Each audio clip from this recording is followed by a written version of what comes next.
What's happening, guys? We're back again. Today's warm-up, we're going to start with a roll to stand. So it's a hollow rock to the next level. So we're going to start with that, okay? So we lay on our back, we hollow out by squeezing our belly and butt, we rock back, and then we rock forward. But when we rock forward, we're going to plant our feet, throw our shoulders ahead of our feet, and then stand all the way up. So we basically get to the bottom of a squat and then stand up.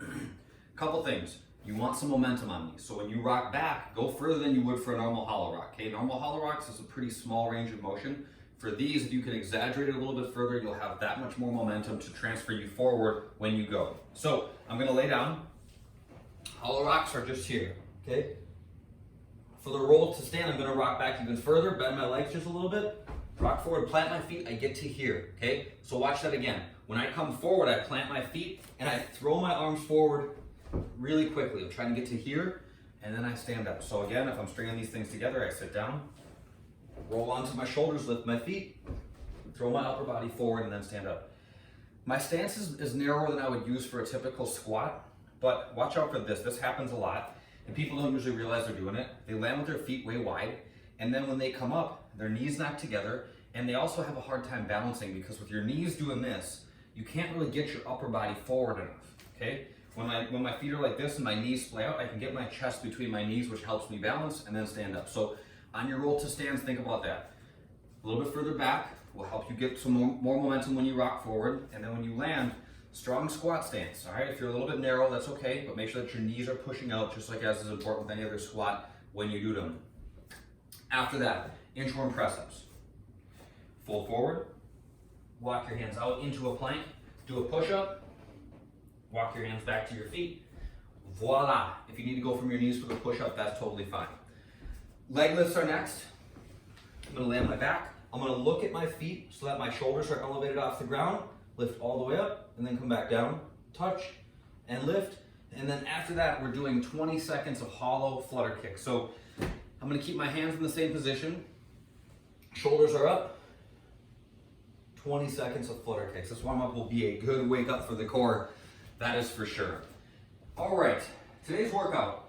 So we're doing skaters in the workout, okay? This is typically a movement that we program as something that we do in our warm-ups. It's not, you can't really measure range of motion on them that well.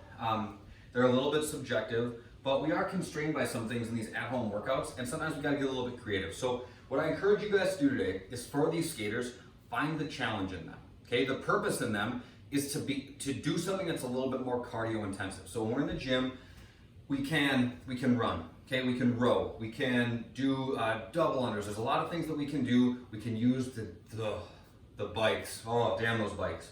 There's a lot of stuff that we can do. When we're at home, we don't really have access to all that stuff, so we gotta get a little creative, and skaters is one of those things that we're gonna use to help get the heart rate up a little bit and just kind of slowly grind for a little while. So sometimes I see this happen in class where we're doing skaters and people are just kind of like, they're just kind of punching the clock, right? Not really doing a whole lot. So when you're doing these, think about getting your heart rate up, right? Give yourself a chance to kind of breathe in a steady state, but to work for a little while in a more extended period of time. So my standing leg is gonna be bent, all right? I'm thinking just like a squat stance. My other foot just kicks back behind, and I transfer and do the same thing, okay?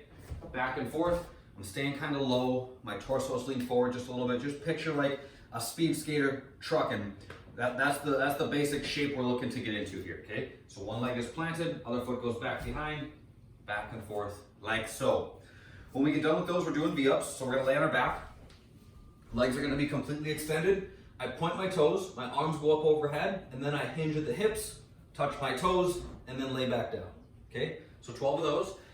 Then we're doing 40 mountain climbers per side. Again, this is kind of meant to mimic the same thing as the skaters, all right? We're looking to get the heart rate up for a little while. Mountain climbers are certainly challenging as a core exercise, but if you do them at a consistent pace, they're also just challenging metabolically, right?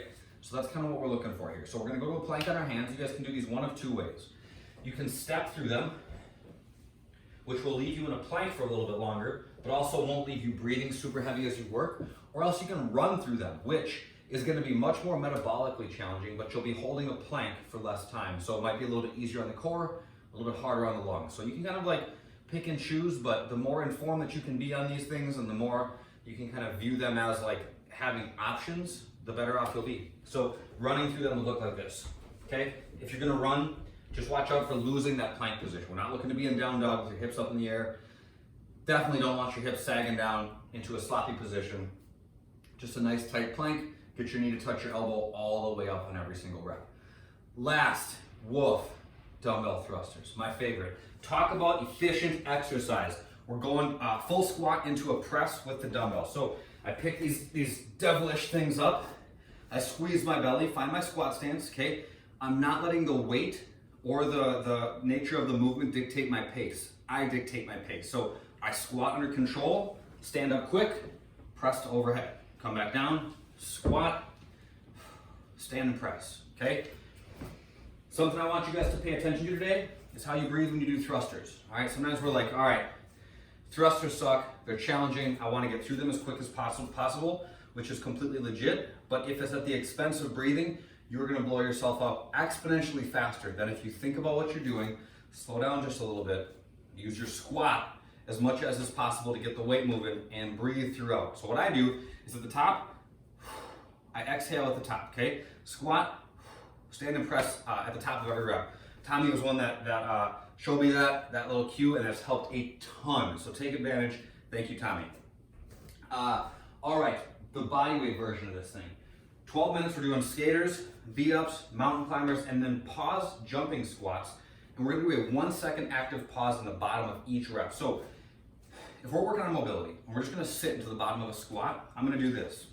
I'm just kind of camping out, right? So when I say active, when the workouts call for an active position, it means that we're not just camping out at the bottom. We're up to here, okay? So think like thighs parallel to the ground, something in that range. That's what we're looking for. So for these, I squeeze my belly just a little bit.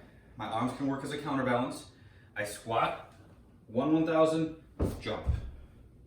Squat, 1,000, jump. Cool? Meant to kind of mimic the intensity of the thruster. Be active in that bottom position. Don't just squat and sit there, all right? You will benefit for it. After that, we're running for 2 miles. A little bit of a lengthier run today. That's okay. Go at it at your pace. If you have a lot left in the tank after the workout, go at it a little bit harder. If you are just looking to get in some more work, then go at a more moderate pace. But get in 2 miles, challenge yourselves. If you feel like the wheels are gonna fall off after one, call it a little bit early, that's fine. I want you guys to be productive more than I want you just to blindly grind through these things, but challenge yourselves and see what you got. You can rest as is needed between the workout and the run. I'll probably take it on pretty quick after the workout so that I'm good and sweaty, but I've caught my breath. And then the mobility, we're gonna do the couch stretch. So a little context for what we're doing when we couch stretch. We're looking to open our hip, okay? When we squat, we're closing our hips, right? They're flexing. When we couch stretch, we're extending them. So this is like, think about how we spend our days. We're sitting. Our hips are constantly flexed and closed. And standing up doesn't take them through full range. So what we're looking to do when we couch stretch is to fully extend them, okay?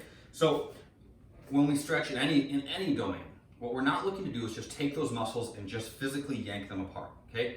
That might give us like a momentary relief, but it's not gonna actually affect the change in our bodies that we want to see for the long run. What we can do that helps with that though, is use our muscles to affect our other muscles. So the basic idea is that when the muscles on the back of our body turn on, the muscles on the front of our body turn off. So if we're looking to stretch these and tell them to relax, if we use these, now this stuff will relax. Okay, so that's what we're gonna go for. So for the couch stretch, it's basically a lunge stretch from hell. That's a gentle way of putting it.